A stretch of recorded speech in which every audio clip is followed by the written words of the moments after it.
Hello, Hockey World. It is Thursday, May 29th, 2025. I'm Chris Shaleesh. And I'm Eklund. You're watching Hockey Buzzcast on HockeyBuzz.com. This is the podcast that comes to you during the week to fill you in on everything that's going on.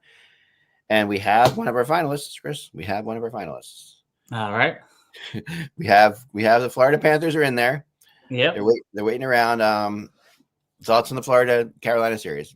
What were your thoughts? I'm disappointed in Carolina. I feel like we were robbed, right? The first three games were just like, where was Carolina? Exactly. They outscored 10-2 at home in the games 1 and 2, right? 16-4 total in those first three games. And then we get those two last games were phenomenal. That's what we should have had. We should have had 7 of those. Yeah. Not 2 of them and 3 absolute duds. So I'm a little mad at Carolina. What makes that happen? I wonder. I'm trying to.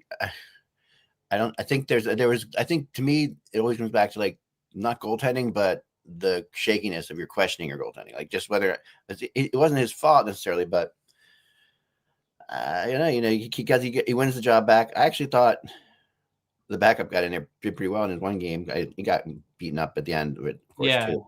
You know when you start when you can't get a lead in a game, right? Yeah. And especially when, like you said, you don't really trust your goaltender, your style of play really changes. You can't be as aggressive offensively. Now you're just playing to not make mistakes. Yep. When you're playing to not make mistakes, it's pretty hard to generate offense. And normally when you do that, you probably make more mistakes. So you're overthinking and you're just not confident in your play. And, they know any misstep could lead to that next goal, which is almost insurmountable. And it happened 3 in a row.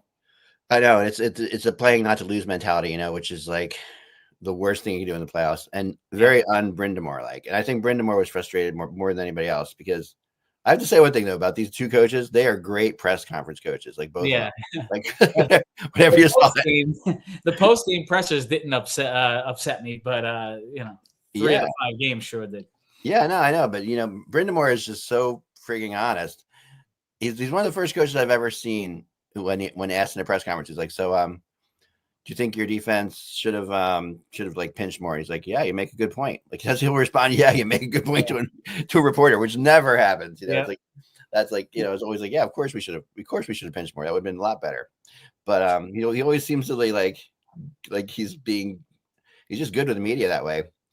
Paul Maurice is a little bit like out there. Yeah, I love that about him. He's like. Who was that? Brizgalov, with Philly, right? He's like that, almost that style of coach in a press conference. I know he is. He's going to weird places. He looks like he's like looking around the room. He's like, all right. I don't know what the hell's happening with him. You wonder if he's even listening to the questions at times, but then he always comes up with a good response. Yeah. It's always kind of fascinating. But it's hard to do press conferences when you are killing the other team. Like so the first 3 games, you didn't really have much to say because except to say like the games were closer than they appeared, which they weren't. Right. Yeah. I guess you don't want to say too many things and look cocky. You don't want your team to get overconfident. Right. You don't want that Blackboard stuff. Yeah. So you try to be like as mild-mannered and reserved as possible. But he does a great job either way. Always finds something funny. And it's funny because he's different now than he was in Winnipeg. Because in Winnipeg, if you remember in Winnipeg, he got almost run out of town by the players. Like they were done with him. But he's proven that he can be a very good coach on a very good team. Which is good. But when your team's not playing well, he can be pretty tough. And I think but he's never had to face that in Florida, really. Yeah, no. So that's the kind of crazy thing about him. But Brodsky's ridiculous. He's just like he's really redefining it. Like to me, he's he is the best goalie in the world in my mind. Those 2 Aho shots that caught him right over the pad just happened to be like a super quick release there yesterday, and perfect placement. But I mean, what else did he really give up there? That Jarvis goal was, I don't want to say lucky, but I mean a perfect shot, and he happened to be moving across. It was a great shot, but a little bit more on the luck side as far as timing goes there. Yeah, and he kind of flicked that puck like he kind of scooped it because the puck was on its side. Yeah, he got it on his stick on the side, and he just kind of flung it. So he got a little lucky with the placement there, and it kind of tricked Bobrovsky. But I mean, outside of that, he's been phenomenal in the conference finals, especially against Carolina. That last conference final they played, when they swept them, he had a 9.66 save percentage, and I believe like a 1 goals against, right? Yeah. And he didn't disappoint in this one either. No, I didn't at all. And, but like you said, I think there was only really one fun game, which was last night. I thought last night was the best game we had in that series by far. Yeah. I mean, even game 4, it wasn't as back and forth and exciting as yesterday, but at least that was what you kind of expected out of the series, right? It was a 3-0 win with 2 empty netters, but tight the whole way and entertaining. Carolina really needed to be competitive in the series. I think they really needed to get on the front foot, and they didn't in those first 3 games, and they just collapsed under it. They really did. And then last night, and then what happens if you don't play those games? As a player, you suddenly realize, man, if we had played game 5 in games 1, 2, and 3, be different. But once you make 3 mistakes, you have no more room. Yeah, you really give yourself no room for error there, and you get what you deserve. Either way, Florida, wasn't going to be easy. It would never be easy, but they put themselves in such a tough hole early, and you can't take it. No. And the Panthers scoring in bunches, they just really frustrate the hell out of you. I'm trying to think of the team that the Panthers most remind me of over the years, because today's going to be, we're going to play a little bit games about reminding us things, but who the Panthers are, I would talk to Kevin Allen on Tuesday about it, and he wasn't ready to put them as the best team in the last 25 years. I don't think he should either, but they're working their way towards that. They're the most frustrating team to play against in the last 25 years. I'm going to say that. And I would agree. It's like that relentless attack, and you always have your head's on a swivel, right? There's guys looking to take your head off at every angle. God forbid they get a lead. You see what they do when they get a lead. It's like payback time, right? They have all the numbers written down on a list. They're like, all right, we're going after 20 now. We're going after 37 now. And they get that 3-4 goal lead, and now it's third period. You're going to get beat up too. So they just tire people out. Yeah. Yeah. And the team, it's funny, Steve in the chat room, you stole my thunder on this, because that's the team I thought of was the 80s Islanders, that won those 4 cups. This very similar team to this Florida Panthers team, which was, they had a superstar in Bossy, of course, and they had Trottier and they had Popman. But there's superstars on this team in Barkov and obviously on defense, they've got all kinds of superstars. It's the same kind of thing where they have Billy Smith versus Bobrovsky. Billy Smith was a really frustrating player to play against, was a really dirty player. The Islanders were like that they would get, that you would think you had them, you'd get like up to 2 goals on them, and suddenly you'd blink and you'd be down by 2. Like, it just was that way of and that's what the Panthers do really, really well. Yeah, I feel like they always have, they have you down and that foot is on your throat, right? Yeah. And they're just waiting to really jam it in at any time. You make one mistake, one wrong move, and there it is. And then they seem to focus on, at the end of the game, I noticed. So Carolina all game was trying, when they were at their best, they were starting to cycle, which they hadn't been able to do all series, I thought. So in game 5, so say a guy on their team has the puck along the boards, he's skating toward the blue line, away from the goal a little bit, and would usually dump it back around the net. That's usually the play you'll see, throw backhand it behind around the net. Well, those guys realized they couldn't win those cycle battles after a while. So the guys on the sideboards were turning into the play. Excuse me. And there were 3 people there for them. Yeah. 3 Panthers waiting for them right there, and they couldn't do anything. So if they weren't going to be able to cycle, they weren't going to be able to do anything. And they lost their ability to cycle completely. In the third period, it was really crazy how noticeable it was. You look at the 2 Aho goals, right? We're just on him coming over the line basically by himself and ripping a puck on net, right? Yeah. And then and even I saw there was one play where Svechnikov had to dance through 3 or 4 guys, and there's still, now he gets through them, and there was still 2 guys there. Yeah, exactly. It's what do they have? The guys that they've rejoined that attack defensively. They might get missed, but they circle back. And that's not, right. You can't do it, and they're so confident, and they just sit there and they're just waiting for you. And they're not trying to. Florida's not trying to force anything. They're just completely going to make you make the mistakes, and that's just, you can't do anything about it. And it's going to be interesting if they play, we'll talk about the other series now that's going on, which is a lot more fun to watch. Yes. I think for sure, not just because of McDavid, but because I think that you have power on both sides, and you have a lot of going back and forth and a lot of up and down ice skating and stuff like that. So, but Edmonton's up 3-1. Do you think they have it? Are they going to take this? Yeah, I think they have it. I mean, if you look at this series, right? Dallas, if you take away that third period in game 1, I mean, this series is over, right? Over already.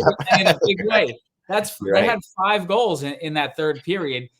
Three power play goals there early. It was kind of a little out of character for Edmonton to take those penalties all in the third with that lead. Yeah. But, if you take out that 5-goal outburst in game one, they only have 3 goals. They're being outscored 16-3. It's not as close as it appears. No. And the depth of Edmonton is it's just way too much. They have 18 goal scorers this postseason. They have 12 guys with 2 or more. They have 9 goals with 4 or more, right? If you look at the Stars, they do have 16 goal scorers, but only 7 of them have 2 or more goals. And one of those guys is Rantanen, who has 1 goal in his last 9 games. Yeah, he's been really since he had that back-to-back hat trick, thing going on there. Yeah.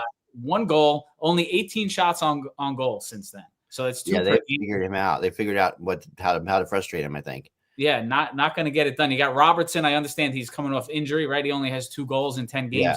Wyatt Johnston, who's a guy who I like, always seems to score a big goal, but he does have 4 goals, 4 assists in the playoffs. But in 17 games, he's a -18. How do you do that? I don't know. That's hard to do. The next guy in Dallas is a -9. So that's crazy, and that they're in the semifinals. Think about it. It's a pretty glaring stat for someone who on the surface, don't get to watch a lot of Stars guys, but I always see him, in the mix and playing well. But I guess defensively, he has some deficiencies.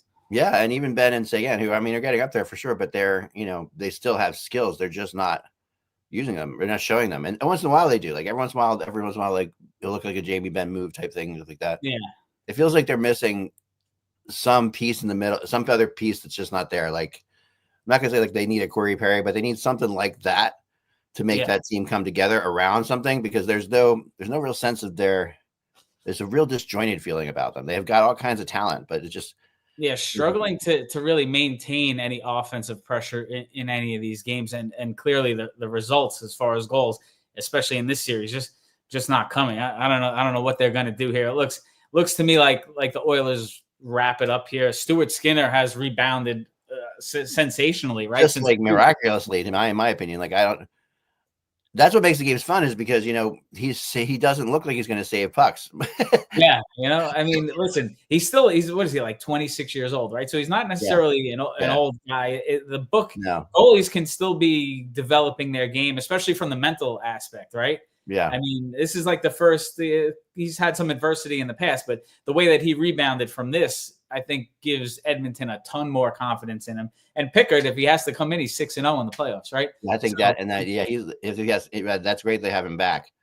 Someone described Skinner as a polar bear on roller skates, which I love that.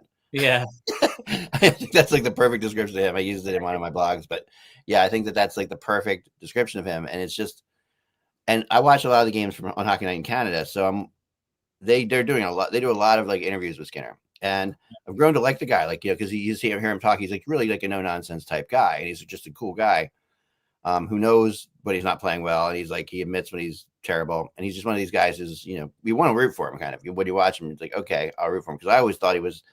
As a goalie, he's incredibly frustrating because you just never know what you're going to get. But I think that he's so big and so not clinical that it's just like it makes it really hard to score on him sometimes. When things are going right, they're going right. When they're going wrong, they're going wrong. And that's like the way it's going to be with him, right? So, and you see it with three shutouts in this postseason, right? A 9-10 save percentage, a 2.47 goals against, despite some of those struggles that he had, some of those real lopsided games. His numbers are better than Ottinger on the other side. If the Stars are going to win, the Ottinger numbers have to be off the charts, because the scoring is a problem there. That's exactly it. And, Ottinger's great, but, McDavid and Draisaitl and those guys. Yeah. You know what it is, too? You got McDavid and Draisaitl coming down on you. And then you get off the ice, the wave after wave after wave of sustained pressure and big bodies and veteran presence that comes over the boards for Edmonton. Yeah, they're starting wearing Dallas down. They are. Like, I really didn't think this Edmonton team was as good as last year's Edmonton team, but now I do. But during the whole season, those secondary scoring players were nowhere to be found. Like they were completely gone. The playoffs, they just came alive. I agree 100%. Like this offseason, I was like, what did Edmonton really do to get better? Yeah. I was looking at them almost to take a step back this year. Yeah. Clearly they got the right guys who perform at the right time. We talk about, these veterans who are scoring now in the playoffs at triple the rate that they scored in the regular season. maybe these, it seems like a good strategy for teams is just to kind of coast. Regular season, coast. Get it over with, be healthy. Get to the playoffs and turn it on. I mean, you look at a guy like Sam Bennett, who's a half a point a game player in the regular season, and he's a point a game guy in the playoffs. When you turn it on is the most important. It's not really how many, but it's in which games. And that's true. We've seen that over the years. Like the Pittsburgh Penguins used to do that a lot. There was like an arrogance to the Penguins when they were always going to make the playoffs, where you play them, and sometimes they would just be working on a certain kind of strategy in that game. They weren't even trying to necessarily win. They were working on like what if we just want to shut down the right winger? What if we just want to shut down the left winger? They would have these like things they would do just in-game practice. Because they knew they were going to get to the playoffs, and it wasn't a problem. Yeah, Florida definitely did that this year. Like Florida coasted in as a wild card team. No, not a wild card. Kachuk sitting out there 30 or so games, definitely helped freshen him up. The PEDs with Ekblad didn't necessarily hurt, to be honest. He missed like 20 plus, right? So he's back. I did see one stat though about Kachuk, which was interesting, right? He is in this playoff the slowest player in the NHL. There's something wrong with him. You can tell there's something definitely still going on with him. And there's no question. I don't know what it is. Even at lacking the speed there, very productive still. But because he's smart. He knows where to be. But you can see, like, even when he tries to throw a hit on a guy, which he always will. Like he'll never, if he has a chance to throw a hit, he always will. Right. He's not like accelerating into the hits like he usually would. You can see it's a hit, but it's not like a Kachuk hit. Yeah. Not like a punishing hit. So there's something's definitely. I thought, because I got the impression he was pretty healthy, but he's obviously not. He's healthy. He's playoff healthy. He's playoff healthy, which a lot of guys are. That's always the case. But with him, you can definitely see it. Like he's not the leader right now, but that's where Brad Marchand stepped in. Honestly, amazing. Yeah, and just been an unbelievable pickup. And now, how old are you again? I remember. I'm 41. Okay, so do you remember? Okay, I've always been a trade deadline guy since I was a kid. Like I always loved the trades. Do you remember the Butch Goring trade, or do you remember the history of it? That was like about 1992, 93 is when this. So in 1980, the year the Flyers went 35 games without losing a game, they went up against the Islanders for the Islanders' first Stanley Cup, right? The Islanders won the Cup that year. But that trade deadline, the Islanders picked up Butch Goring, who was a lifer for the LA Kings, like one of these guys who's really talented, always on the Kings, was like getting a same situation as Marchand, contract up. No one ever thought he would wear another uniform, but now he goes off to the Islanders, and that move made the Islanders year. Like that, it was from that point that they got him that they were almost unbeatable. And he was older too. Like he was in the same spot as Marchand. You just saw him as like thing. And ever since that trade, the Butch Goring trade, we have to credit for why the trade deadline is so exciting. Because like what's happened every year now, people think they can find their Butch Goring, and the general managers all are old enough to remember this, and they all say, and it's rare to see like a one trade like make a difference so much in at the trade deadline for a team to win a cup. But I've waited, and people said, "Oh, this is the Butch Goring trade." I'm like Gabrick to LA was the Butch Goring trade. I'm like, no, not really. Yeah. They had Kopitar. They already had like they were going to go. They were going to be good anyway. Hosted the Penguins, nah, not really. But hosted lost Stanley Cups before. You got one. Yeah. But this trade, this is the Butch Goring trade. This is the trade where you get the elder statesman who's hated by everybody. To switch to a team that's a rival. I mean, the Kings and Islanders weren't rivals, but to actually come in and make such a friggin' difference, that this is like the epitome of, it's like probably the best trade deadline trade since Butch Goring, which is like 50 years. It looked like it took about 20 games or so for him to get comfortable with these guys. But now you see some of these plays that he's making. The chemistry is just off the charts, right? Like even on I think it was that Lundell goal, right? That was the go-ahead goal there. 3-2. I mean, he just turns and whips it right on the guy's stick for the tip in. Yeah. He's been phenomenal. You could tell they love him in the locker room, right? You see the firing the rats at him after the game. He's eating Dairy Queen, taking the whole team out for ice cream. This is what I love these things that happen every single playoff. These teams, there's something that goes on like this. Like there's something, like for the Blues, it was that stupid song, the Gloria song, remember? And it was like, there's always something. Like there was a dog in the Edmonton Oilers locker room for a while. Mm-hmm. I love those kind of things. Those are like, and the Marchand knows enough that those things are important. Like Pronger was the same way when he came to Philly for that one run they had in 2010, because Pronger was here and he did stupid things to take the pressure off of the rest of the players that we're talking about Marchand. What should we ask him about? Should we ask him about the power play? No, like ask him about Dairy Queen. Exactly. Yep. That's what they're trying to do. It's those little silly things that everybody, the team latches onto, and it becomes something really, like you said, it keeps everybody loose. Like I was watching Pronger pick up the pucks so the thing that Pronger did, I don't know if you remember this or not, 2010 was Chicago had picked up every cup of every game they'd won on the way to get the Stanley Cup, and they had the boards they were putting them in. Right. So they got into Philly, and they win a game, and Pronger just grabs the puck and skates off the ice. Yep. And then he does it the next, and the Hawks are all pissed off. And they're like, da. And he said he didn't do it. No one really saw him do it that time. I didn't see him do it that time. So the next time the Flyers win the game, I'm like, I got my phone, and I'm filming him picking up the puck and running off the ice. I get it on film. I go into the locker room and talk to him, which is like ridiculously scary to do because Chris Pronger is an intimidating person just to be next to him. His hands are like twice my size. So he, and I say to him, so what's the deal with picking up the pucks? This was a scary question to ask him too, because I knew it wasn't like, but I also knew that it was a tactic he was doing to try to distract people because enough people were talking about it that it was like, okay, we're gonna talk about it. The Flyers were down in the series. And he's like, I didn't pick up any pucks. And I'm like, well, Chris, I got you on tape picking up the puck. He's like, oh, that's the puck the fan threw on the ice. I just grabbed the other puck that the fan threw on the ice. And I'm like, no, that was the end of the game puck. I watched the whole thing happen. And he's like, I don't think so. Nope. And the other night so they never admitted to it until like a week ago. I'm sitting there and watching. He's on the Hockey Night in Canada panel. And they're like, did you ever do anything weird? He's like, I might have a couple of Chicago pucks in my room. Oh yeah, he said it. I saw him on there. I didn't catch that. He admitted it, which was awesome. He said, like, that's one of the weirdest things I've ever done. Yeah, I might have a couple of pucks from the Blackhawks in my room. That's great. Which is just like, but that kind of stuff that's classic hockey. That's like, yeah. That's why we love that. I mean, we've always had those kind of things. Even men's leagues have those things. It's ridiculous. Yeah, anything to disrupt that other team's superstition, getting off the ice last, whatever. Oh yeah, that thing. Oh man, yeah. I watched a bench clearing brawl from that one back in the day. Fire a puck down the ice. Oh yeah, there was so Flyers were playing the Montreal Canadiens in the playoffs, and Claude Lemieux, who everybody hated, he was a devil for a while. You remember him? Such a nice guy, Claude Lemieux. Never at did the time he was on Montreal, and he would always shoot the puck in the net on the other side. So this is the Ron Hextall era. So Hextall's down there, and he's not leaving the net. Like Claude Lemieux's circling. Hextall's just not leaving the net. And then finally, the referee, somebody comes over and says, you got to leave the net. So Hextall starts skating off, and Claude Lemieux shoots the puck into the net. The next thing you know, Dave Brown's coming out of the locker room without his shirt on, just his suspenders holding up his pants. Yeah. And he's just pounding on Claude Lemieux.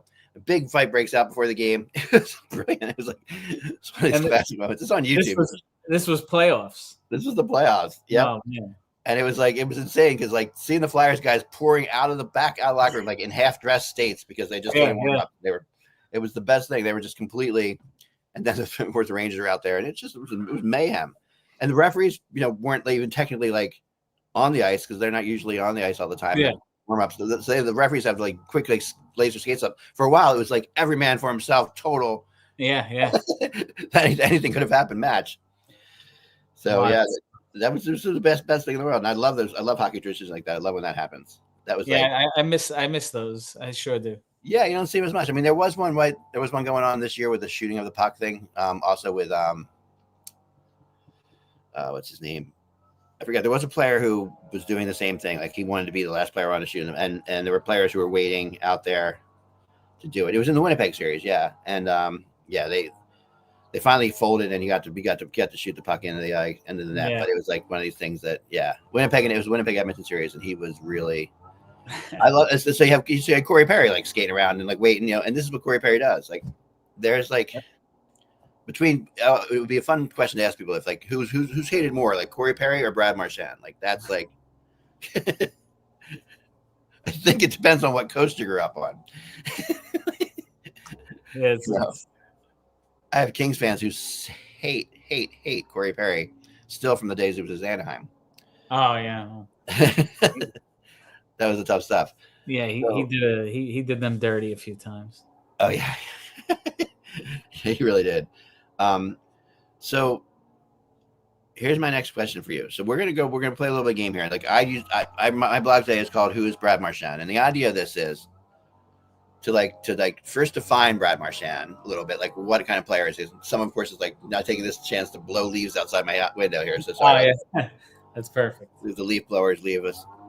So hopefully that'll stop. But for now, just pretend I'm like at the Indy 500 waiting for the things to begin.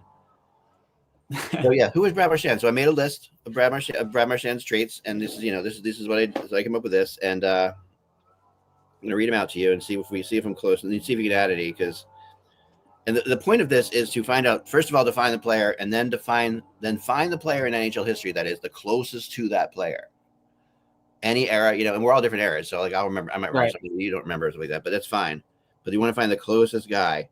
And yeah, so this is my little task for today. It's kind of we did who are generational players the other day. So we're in the summer months, guys. We're working on this. Yeah. We got 2 games going on. All right, so here we go. All right, so. Who is Brad Marchand? Here's my answer to who is Brad Marchand. Okay. Very skilled passer, decent shooter, like not the best shooter, but he's a really good passer. He's always working hard, slightly small in size for the punishment he lays out. Like he's not a big guy. Right. But he definitely, he's hated wherever he isn't playing. He's a dirty player, especially dirty when he knows no one is looking. Like he's a really, really good, like he's one of those guys that knows when the refs are tearing the other way, which is for sure.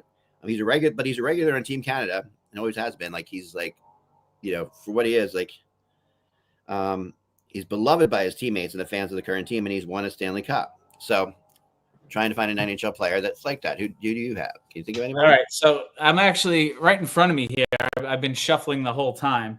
Okay. Is this deck of playing cards from 1995-96, right? So as you were saying, Brad Marchand, I'm flipping through the cards and I'm thinking of guys that he's like. Yeah. I can't find one guy. But I think it's a hybrid of these 4 guys that I pulled out, right? So we just talked about one of them, Claude Lemieux, right? Yeah, Claude Lemieux. Yep. He's a playoff performer. Teammates love him. Everybody else hates him, right? That's a good one. Yeah, that's a good one. He's more of a shooter than a passer, but he's more of like, but at the same time, he was and he didn't have the skill of Marchand, like necessarily. Like he wasn't going to be on Team Canada. Right, which is why these next 3 guys pop out, right? More of a passer. Yeah. Moats gets in there, right? It is in there. He was on Philly for a while too. I remember it very well. Yeah. Gritty, a little bit of speed, and like a little bit of a playmaker as well, but can score. Oh, that's a great one. Yeah, it's a good one. That's the best one so far. And I got one more guy that I think completes him, who's another former Bruin when it comes to physicality and presence. Oh, you got Cam Neely. Yeah, he's a power forward. He's bigger, so I think of him in a little bit different world. But yeah, he's definitely hated. He was definitely dirty.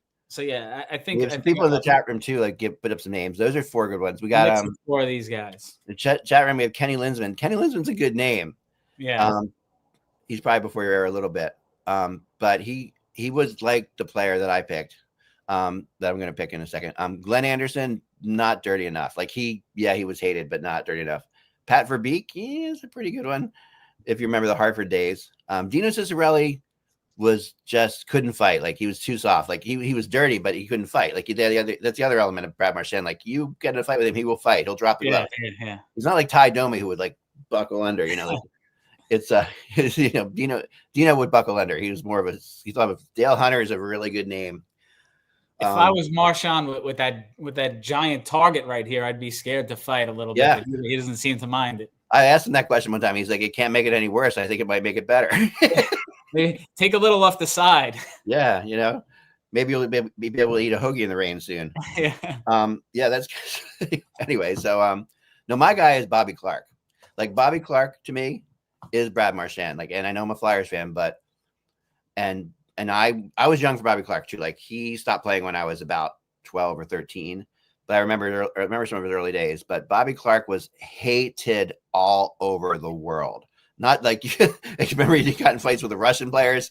He got in one game, the Russians walked off the ice because of something he did in the Spectrum one time. He was like they in Canada they blamed that whole Broad Street Bullies team for destroying the sport as it was. Like Bobby Clark would put up 110 points. Like that's the crazy because he could pass like it was business. He was playing with 2 really good scorers who were neither fighters. But Clark he broke so many people's shins. He was such a absolutely. Like I remember having fans, and I talked to a friend last night. It was really funny. And I said, do you remember Bobby Clark? And he's like, not really, because I was trying to ask him about this question. And he got back to me with some friends. He texted some friends that he knew in Toronto who said, he said, no, he says, I never saw Clark enough to say one way or the other, but as my Toronto cousins who described Clark, sounds right, just tough mother in the playoffs, annoying and gritty and unafraid to sacrifice for the greater good. Yeah, that's me as Bobby Clark. Yeah. And it's funny because I've always been, it's like, as like in Butch Goring, I've always looked for a player that was like, as in the Butch Goring trade, I've always looked for a player that was like Bobby Clark. Because Kenny Linsman was kind of close. Like he wanted to be, Clark definitely mentored him too, because he played for the Flyers. And Kenny Linsman was dirty but probably more skilled than Clark, honestly. But, he also, never won anything, went to Edmonton. So it's kind of, a little different thing there with him. But I think Bobby Clark is the one there for sure. So let's take another one that you would really love to talk about, which is let's see. I'm gonna go to this one. I'm gonna go to John Tavares. All right, that one's a little tougher for me. Let's see. Like, let's define John Tavares first. Like, he's a good. I'll go one. Go back and forth. Like, he's obviously a great scorer. I think he's one of the best scorers since Mike Bossy, to be honest. Like, as far as pure goal scoring abilities. What do you have anything for that? I'm flipping through my deck of cards here. All right, I'll keep defining him for a second. He's a selfless player. He's not dirty. But he is fast, a little bit inconsistent at times, but definitely, like, to me, a pure scorer. Like when he first came in the league, the first 2 years I watched him, I'm like, we're watching Mike Bossy again. That's what I thought. Like, this is like, because that was everything, every puck on him was like right there, Anybody in the chat room, guys, got that? Anybody in the chat room have that? Wayne Cashman, interesting. Wayne, that's really Steve. You're in my area. You're older than me. The guys that I'm thinking of, I don't know if they just don't have that scoring touch that he has. Yeah, that's the thing, and also a captain. So it's like, I think of him as a captain too. So you got to come up with a. So yeah, I see him as somewhere in between these guys with a little more scoring touch. Ron Francis and Kirk Muller. Francis is a good one. Francis is closer to him, I think. Yeah, a little more scoring touch, a little bigger than Muller. He says Pierre Turgeon, and that's not a bad one. I looked at it. I passed him up in here. He's in this deck, and I was like, I thought he was a little like not as physical, right? Right. I was just gonna say soft, a little. He was definitely softer than because Tavares doesn't mind going to, like, he scores dirty goals. Mm-hmm. He doesn't mind going to the net at all. There he is, Pierre. But he wants to play. He wants to play in his hometown too, which is another thing I've been trying to put into. Like, he wanted to play in Toronto. I'm trying to think of players who wanted to do that, sort of towards the end of their career. It's a good one. I mean, we can always come back to it. Yeah, he's a tough one for comparisons. Yeah, so we got to find a player that you would hate more than that. Try to find a player you would think so. As a Devils fan, 40 years old Devils fan. Yeah. Rick Tocchet. Was he in your era? Yeah, for sure. But you know what it was? The Devils had so much success against those guys that it was like That's not true. even, it was That's always true. just Stevens, lumping them up. I remember that one fight where he fought Tocchet. I believe it was like one of those afternoon games on Fox. Tockett's whole face his eye was just shut from a Stevens right hand. Let's see what else. That's a good one right away. Like, we should do Scott Stevens because that's a good one. I mean, I always loved Dion Phaneuf, right? When he came up, yeah. I just don't think he, in the end, obviously not as good, but the way he could throw hits was just. I think he was the closest guy. And I think as far as a punishing hitter defensively, like Pronger, but Pronger was more of an offensive defenseman. Yeah, Lamoriello, you remember like when Stevens came over to the Devils, he was like a point a game guy, I believe in his first year. And then Lamoriello was like, listen, if we're going to win here, you got to kind of tone that down. And Stevens did it. How about Drew Doughty? Drew Doughty for Stevens. Okay, yeah. A little bit, like, he's smaller, I think, than Stevens was. I think Stevens, Stevens when he was out there just didn't look like anywhere near the biggest guy at any point. That's true. That's true. Yeah, so, neither does Doughty, so that's close. I mean, they're both for captains. They both love to hit. They both won multiple Stanley Cups. He's like and I've always hated Doughty as well. Like, I think. Yeah.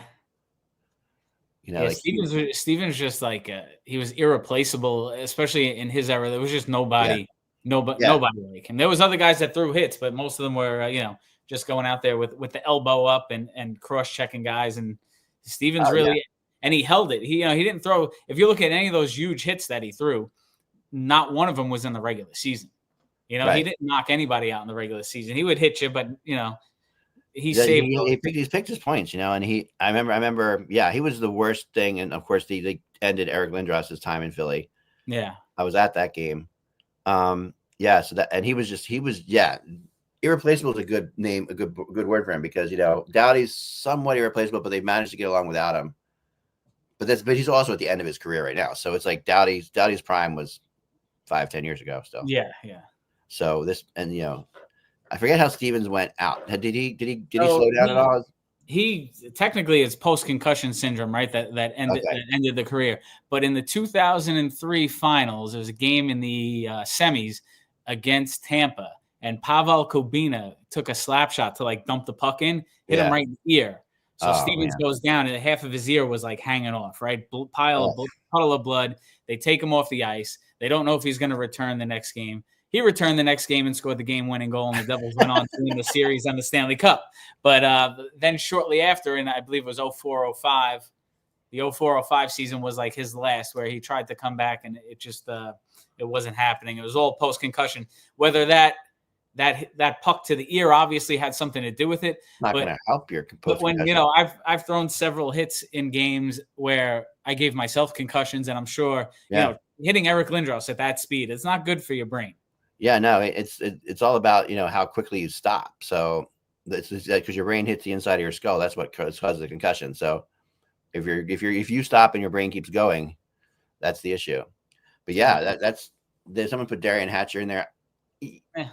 He was Darian Hatcher was like an elbow artist, and just he was good, but he didn't throw those. His brother Kevin was better. Oh, yeah, with Pitt, he's a little bit older, but yeah, like he was a lot. He was like a big Capitals defenseman. Kevin Hatcher was really, but yeah, he didn't have the Stevens skills either. I agree with you in the chat room there. Yeah, he didn't quite have the Stevens skills. Let's think. So who is Eric Lindros? Eric Lindros. Who's the other Eric Lindros that we have out there? That's always a good one. Eric was obviously a highly touted prospect. Hit everything that moved. Like, got concussions early in his career because he hit too many things. He had to learn to lay off a little bit.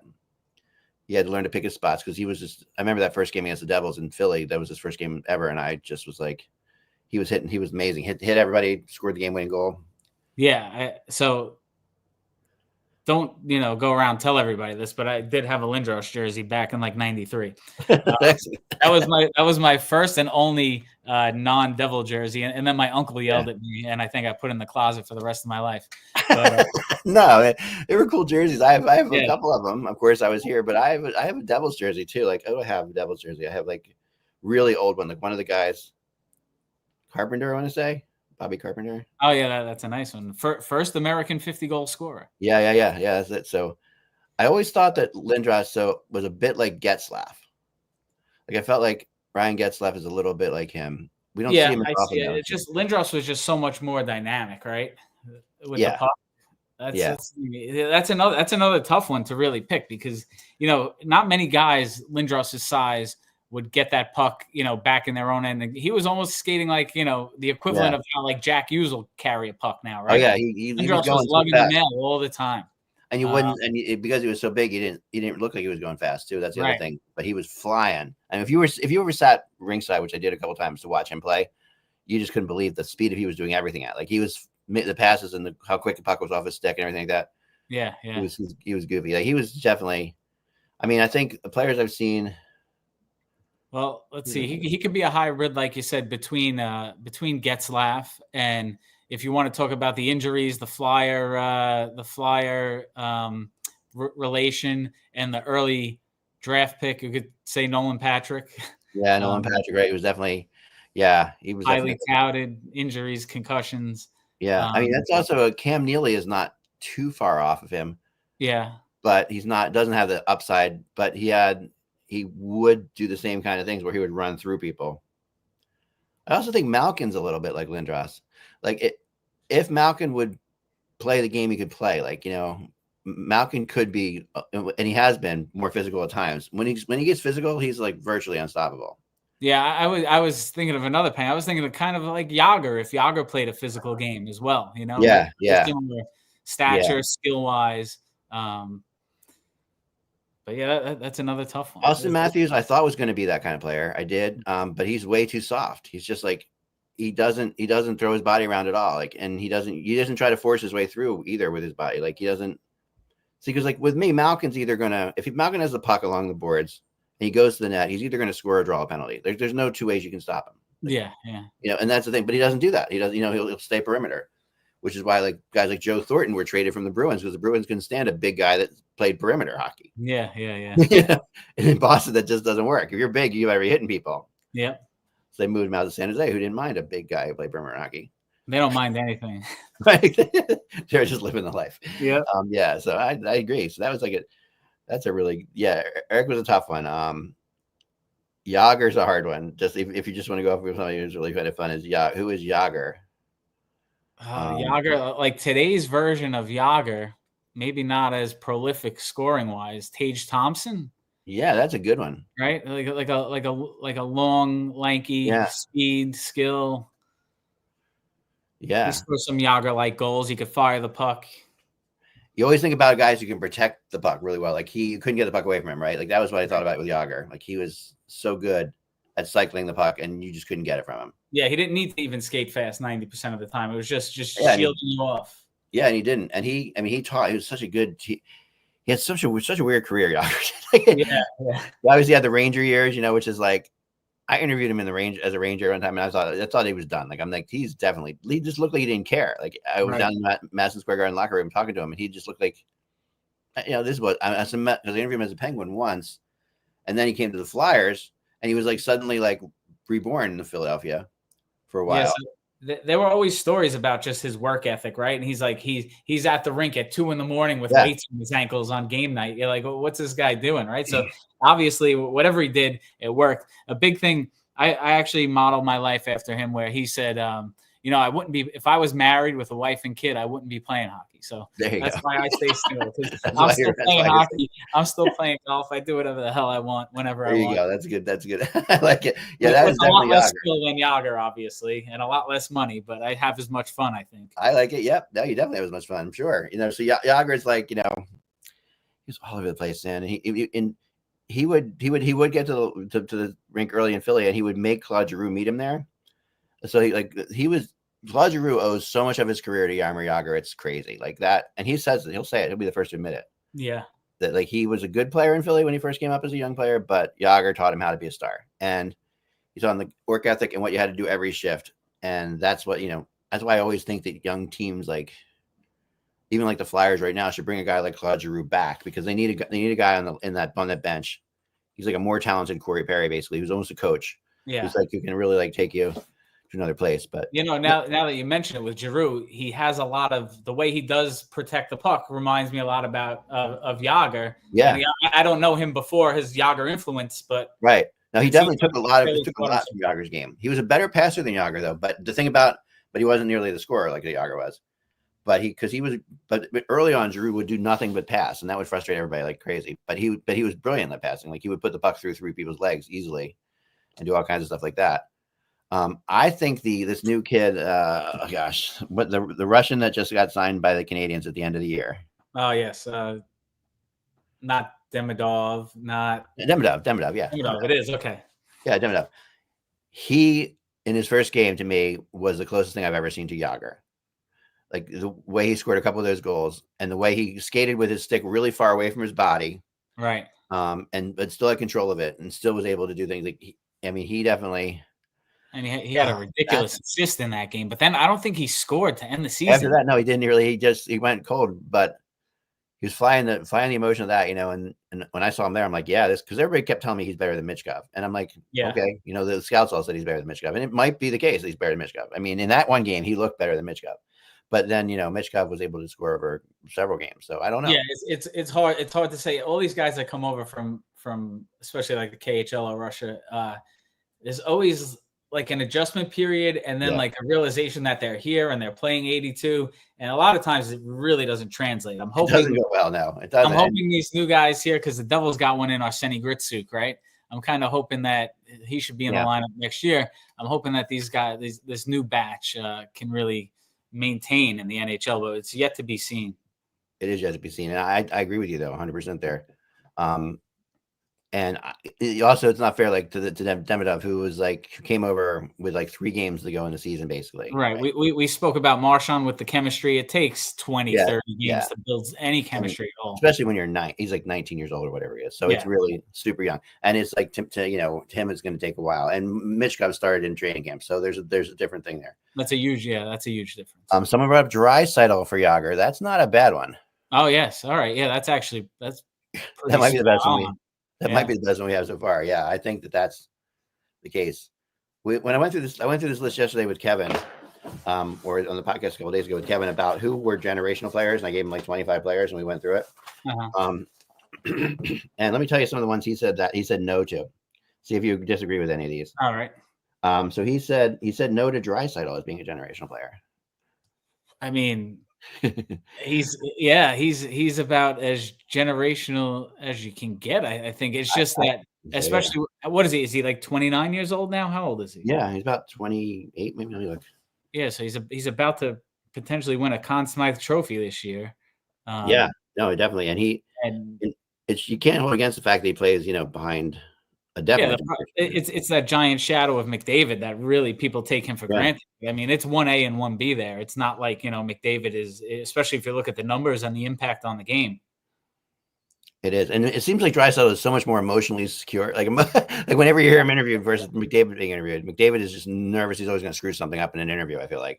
Draisaitl is like, he's a different style of player, obviously, that doesn't pop when you go out there. Obviously, you look at McDavid, who's the most talented player we've ever seen in the sport.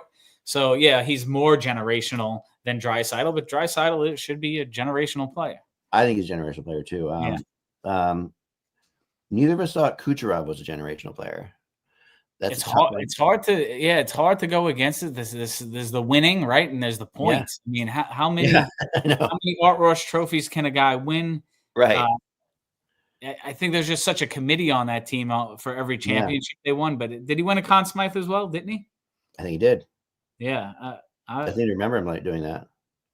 I have to give him. I'm leaning towards generational. Yeah, I mean, I am too, and maybe the way to do this is to go through for the order we went through, because I think that could definitely sway people. Because if we start off with a bunch of yeses: Crosby, Ovechkin, McDavid, Patrick Kane, Lidstrom. Yes. And then we get to McKinnon, where I said yes, and he said no, and I said he doesn't think McKinnon has earned the generational tag yet. I don't know, it all depends how you define generational tag in your head, right? Yeah. I see the silver lining with everybody, and with him, obviously, again, the championship success, right? But I feel like he also changed the game in the form of like training, diet, leadership, right? He went in that locker room when he became the captain, and he was like, "You guys want to eat like regular pasta?" He's like, "No way, throw it out." He's like, "You guys want beer in the locker room? That's for the off season. Get it out of here. If you don't like it, you can go with the beer and get the right." So it's crazy because he changed the culture of hockey and training and in-room nutrition. It's no longer is there 6-packs, on the bus on the way home for a lot of these guys. Yeah, no, I agree. And it's a huge, and also the amount of red meat that's eaten has changed too, because that used to be everybody's thing before game, big steaks before a game. And that does make it's wild to think about. I know. So then we get to Brodeur, which we both said yes to. Of course, I'm going to agree. Yeah, no, I think that's. Take a look at the backdrop here. You'll find how many Devils things. Right. So Jonathan Toews, we split on. What's your thoughts on that one? I would say, I'm going to say no. But you definitely say yes to Patrick Kane. Patrick Kane, because of the dynamic type of player he was and how he popped on the ice and probably the impact he had on the growth of the game and the kids in Chicago. Toews was a great player, but he was more like, the working man's player and not as flashy. And I think, again, if you look at the Kane numbers and the longevity, it's a little greater. Yeah. I mean, Toews was Captain Canada. and he also, but I think the longevity definitely, and Kane is still going at a really good pace. Like he's really put it up. Malkin. Generational. Yeah. So generational, definitely a Hall of Famer, right? Yeah. Another guy that just lived in the shadow of the game's greatest star for so many years. Yeah. Very, very Draisaitl-like. Yeah. And I guess you win that many cups. He had a Conn Smythe as well, didn't he? Yeah, he did. He did. Right? He also won MVP for the season that one year when Crosby was out. Yeah, I'm gonna have to go with I can't not give him generational. I say yeah. Both Kevin and I said no, but we had the same kind of debate. But it's like I think that I get mad at him. That's why I said no, because like what I said to you before, like he could easily take over these games, and he just doesn't. And I wonder, I get frustrated about it. He's not consistent. Like I saw both Crosby and his first games live. They when Malkin came over, and I was more impressed with Malkin's first game live than I was with Crosby's. I was like, Malkin. I thought actually at that point was going to be the next Eric Lindros. That's really what it felt like to me, because the way he skated, the way he hit, the way he could move the puck around. Right. But then he stopped doing that a little bit. Here's a tough one. It's Stamkos, a generational player. I'm gonna say no. I don't think so. Yeah, I don't think so either. And that's kind of hard to say because he's got all the qualifications too. Great player, but I just want to pull up his stats real quick and take a look. Yeah, I mean hold on. This one's on the review. We didn't okay, yet, right? Those stats are insane. I mean, they are. Don't walk me down here. I just want to see what he did. Like, I know this was a rough year for him. All right. Rookie season, 23 goals, and 51, 45, 60, 29, 25, 43, 36, 9, 27, 45, 29. Yeah. A lot of injuries in there. Yeah. Yeah. 582 goals in 1,164 games, point a game player. Yeah. I'm gonna stick with the no. I'm sticking with my no too. We both had no there, for sure. Austin Matthews. Definitely not yet. Could potential, but no right now. Yeah, I say no with you. Kevin said yes on Austin Matthews, which I was kind of a little bit surprised at. What I'm going to do eventually is going to take all these. I'm going to put them into like a field of like 16. Yeah, and we'll have a podcast with like 4 of us on, and we'll have like votes, and we'll move these people along. All right. Yeah, when they play against each other, when they go against each other. Erik Karlsson. No. I said no too. Yeah. Connor Bedard.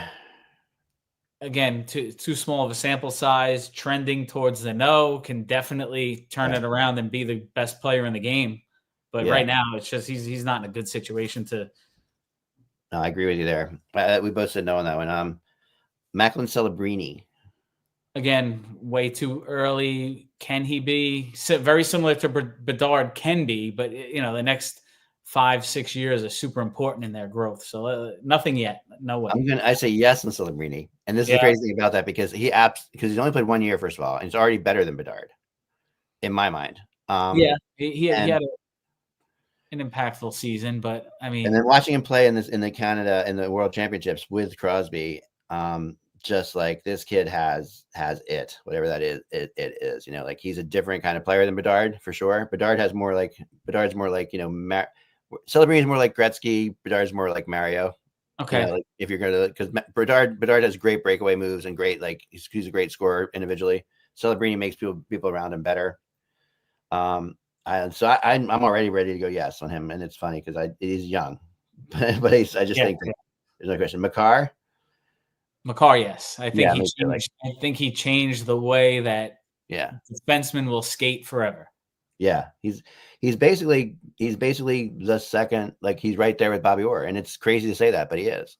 Yeah, and he gets compared to Bobby Orr, and people don't say crazy things about it. They're like, okay, Yeah, that's a fair. I mean, he could do it all. He can win. He can throw the body. He could score. He's the most amazing skater.